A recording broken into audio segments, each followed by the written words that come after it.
Hey guys, it's Victoria. So I know you probably read the title of this video and you're thinking, huh? Why would I want to say a word wrong? You're supposed to be teaching me how to say the word right. Well, don't worry you guys, I absolutely have you covered and you're gonna see why in just a second. So the topic of today's video is common reductions in English. And let's take a step back for a moment and put that into perspective. So English is what's called a stress-timed language. I've alluded to this here and there, it's a tricky topic, but basically what it means is that within an English sentence, certain words are going to be more interesting, other words are going to be less interesting. So the topic of this video focuses on those words that are supposed to be less interesting, and those are called reductions. So here's the thing with reductions. They're not entirely up to you. So some of my clients tell me, well, listen, I want to sound really clear and articulate, so I'd rather just say each word as its full form.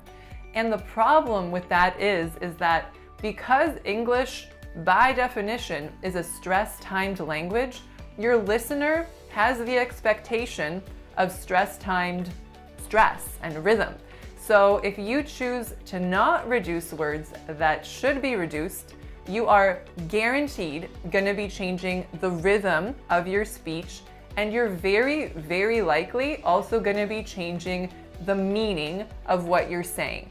So it might be really tricky for a native speaker to figure out what you actually really mean amongst your words. So the reason that I called this video words that you're supposed to say quote unquote wrong is obviously it's not wrong to reduce a word. I'm saying you're supposed to reduce the word. However, every once in a while, I get a clever client who doesn't necessarily believe me when I say, actually in this sentence, you're not supposed to say this, you're supposed to say that. And so he or she will pull out their cell phone and go to the dictionary and say, haha, that's not right. What you're telling me to say is wrong. And unfortunately, the dictionary does not indicate strong versus weak forms. So you guys just have to know that and keep that in mind, that for certain words that are commonly reduced, the dictionary is not going to be helping you out. So let's check these out, you guys. I'm going to read you 15 different words that are really commonly going to be reduced in an English sentence unless you're putting really strong stress on that word for a really specific reason. So I'm going to read you each word on its own in its full form. We'll talk a little bit about the vowel that I'm producing, and then we'll see what happens when that word ends up in a meaningful sentence. So here we go. Number 1, and. And. My vowel is a tense nasalized a, and. But now let's listen to it in a sentence. If I said, I'm seeing Connie and Steve. I'm seeing Connie and Steve. What happened to my tense nasalized vowel? It disappeared. So now instead of and, I'm saying what's called a syllabic N.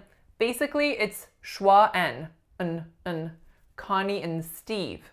So the a totally and entirely went away. Number 2, we have the word or. Or is an R-colored vowel. And listen to what happens when I say, do you want to meet Wednesday or Thursday? Do you want to meet Wednesday or Thursday? So suddenly, my beautiful R-colored vowel, or, turned into a slightly shorter and less complex vowel, Wednesday or Thursday, or Thursday. So that's what happened to or. Number 3, same idea, for. So on its own, we have a nice tense R-colored vowel, or. But in a sentence, we have, can I talk to you for a few minutes? Can I talk to you for a few minutes? Just like we saw in or, in for, we're taking out the complexity of our or vowel and we're just making it a really short sound. For a few minutes. Next up we have number 4. Him. Him. So the vowel in this word is a lax I. Him. Let's listen to see what happens if I said, I'll talk to him later. I'll talk to him later. 2 things are happening. Can you tell me what they are? One has to do with our vowel, like we've seen in the other examples. So instead of I, I'm making a schwa. But I'm also doing something else. I'm deleting my H. It's not common in English that you can just delete your H, but on the words him and her, it's really commonly done if the word is being reduced and you link it with the previous word. So next up, we have number 5, her. Same exact idea. On its own, we have a nice tense sound and obviously an H. So now let's listen to her when I say, I'll talk to her about it. I'll talk to her about it. Same thing happens as in him, the H goes away. However, in this case, our vowel stays the same, just slightly shortens. Next up we have number 6, the word of. Of. 2 nice sounds. The first sound is the lax vowel a, followed by a v. What's going to happen to of when we say, would you like a cup of coffee? Would you like a cup of coffee? 2 things are happening. The first one is that our lax vowel a is getting a little bit shorter. It's reducing, to schwa. And what is happening to v? It's being totally eliminated. It's gone away. So that is what typically happens when of is reduced. Next up, we have number 7, hour. Hour. So that's a complex R-colored vowel. Hour. Now let's hear it in our sentence. He's a member of our team. He's a member of our team. We still have an R-colored vowel there. However, because we're reducing it, it got a little bit shorter and we've made it less complex. So instead of our, we're just saying R. R. Next one we have can. This one's really important. Can is a nasalized tense vowel. Can. Now listen to it in my sentence. Can you come here for a minute? Can you come here for a minute? What happened to can? The beautiful nasalized a went away and was replaced by a schwa. You guessed it. You see the pattern here, right, guys? Schwa really replaces a lot of these vowels when they're being reduced. Our next one, we have number 9, the word your. Your. This is a tense, complex R-colored vowel or. Or. Now let's listen to your when I say, I think your phone is ringing. I think your phone is ringing. What's happened to your?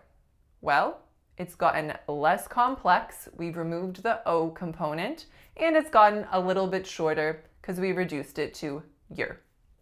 Next up, we have the word to. So like the adverb or preposition, not the number 2. So to. To. The vowel on that is a nice, tense oo sound. But now let's hear it in a sentence. I need to talk to you. I need to talk to you. To reduces entirely to t. to a schwa. So our next one we have here is number 11, the word you. You. On its own, it's a nice oo tense vowel. But what's going to happen when I say, what did you think? What did you think? You is becoming a, you guys are spotting the pattern, schwa, yep, you think, you think. Number 12, we have the word the. Sorry, I almost said the. The. So, the. The. The reason I slipped up on this one, I don't really say the very often. I really say the, even if I was just to read the word on a piece of paper. My gut instinct is to say the. But anyhow, the full form of this word is in fact the. So let's listen to it in a sentence. What time's the meeting? What time's the meeting? So our beautiful E, which is tense, became a schwa yet again. Next up we have them. Them. So what did I write here? Give them all the information they might need. Give them all the information they might need. So initially we had them. I forgot to mention that is a nice, lax, full form vowel, them. But when we're saying give them all the, then what happens? We produce a schwa, and what happened to th? Give them all, give them all. It reduces to nothing. It gets eliminated. Next up we have, we're almost there guys, number 14, the word as. Nice tense a vowel. And let's listen to our sentence. Melissa might be coming as well. Melissa might be coming as well. What happened to as? It reduced to uz, to schwa, z. And the last one, number 15, the word at. At. On its own, it is a nice tense a vowel. But if I say, I'll see you at 7, I'll see you at 7, what is happening? At 7. At becomes schwa, becomes at. So that's that, you guys. I really hope that you found this video helpful in seeing how reductions are absolutely crucial in maintaining correct rhythm and stress in American English. So please like this video, please share with your friends, and I look forward to seeing you next time. Bye!